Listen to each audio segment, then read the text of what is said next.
Hey everyone, Corey Walen, managing partner, Bridgemark Strategies, firm that's helped thousands of financial advisors objectively explore the broker-dealer and RIA marketplace and help them find the firm with the right combination of feel, fit, and financials for them and their business. I hope you're doing great, and thank you so much for taking the time to explore my YouTube channel. Real quick before we get started, I'd like to remind you, if you're a high-performing financial advisor and you find the information in this video useful and can use somebody as a guide and a resource to explore all of your transition options, I'm a non-biased recruiter that can help make this process so much easier for you that costs you absolutely nothing. Please feel free to call, text, email me, DM me. My contact information is all over this episode, and I really hope you enjoy. I was talking with a friend the other day, and he asked me, Corey, you've been doing this for a really long time. What's the biggest mistake you see financial advisors make when they're exploring other options? And my answer to them was, when an advisor is seriously considering making a transition, but they don't take their due diligence all the way through to the end. And I always picture this diagram in my head that I saw one time. It's a guy with a hard hat on and a flashlight. He's digging through a tunnel, trying to find gold. And he keeps digging and keeps digging. And literally an inch before he hits his goal, he quits digging. And I see this happen all the time. So many financial advisors get so close to getting the actual information that they need to make a smart decision, and then they wind up quitting right before they do it. And I'll give you an example. I've worked with hundreds of advisors like this over the years, but I recently just moved a top Merrill Lynch team, and they've been considering making a move for over a decade. And every 2 years or so, the head advisor would pop up. He'd have clear frustrations that for many would be a deal breaker, or in other words, would be enough pain to make a move any day of the week. And he would have a few questions for me. He would ask me what offers would look like, but would never really be willing to take any next steps to explore deeper.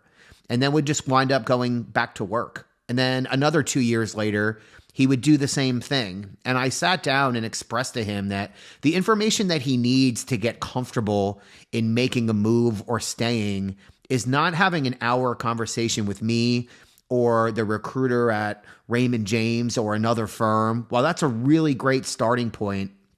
Where the real light bulbs go off, in my opinion, are later on in the due diligence process, when you see the technology that allows you to accomplish now what you can in 70 clicks at the new firm that you could accomplish in 5. I mean, those are things that are really going to excite you.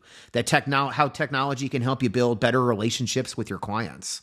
How additional marketing capabilities can help you connect on a more personal level with your COIs, your current clients, your prospective clients. How your website could show your personality and your process and truly help you differentiate yourself versus the other financial advisors in your area. How an increased product solution can help you better service your current clients and prospective clients. How having conversations with other financial advisors that have made the move before you and can tell you the real truth of what a transition looks like. Those are the things that are really going to help the light bulbs go off in your head. But even so, he wasn't ready to take the next step. So then 2 years later, we had the exact same conversation. And I told him, if you just went through the initial process of truly digging in start to finish with all of these firms, we would have had 100% completed all of your due diligence. And you truly would have had peace if your current firm was the firm for you, or if you needed to make a move. And I asked him to just reflect and ask how much headspace he thinks he has spent over the last 8 years or so, just being 50% at his current firm and wondering what if at another firm, another 50% of the time. And in short, after finally deciding to take the next steps, do the tech demos, go to the home office visits, have conversations with other financial advisors that have made the move before him, dig in deeper with me, just sharing the aggregate feedback from financial advisors that I've helped move from his firm over the years. He said to me, Corey, I've been so stubborn. I can't believe it's taken me this long to make a move. I've definitely finally made my decision that I'm going to make a move. And this happens all the time. Financial advisors have so many misconceptions in their head about a transition that were planted there by their management team that have a huge vested interest in them staying put. It just takes so much more than an hour-long conversation to get a feel for what another firm or a platform is like. If you're serious about making a transition, just make sure that you follow it all the way through, at least with one firm.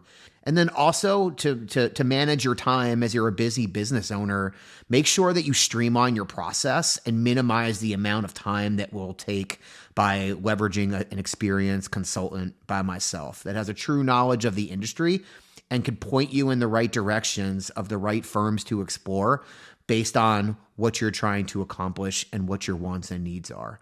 I really hope that this helped. And if you have any questions, my contact information is all over this page, and I really hope we could talk soon.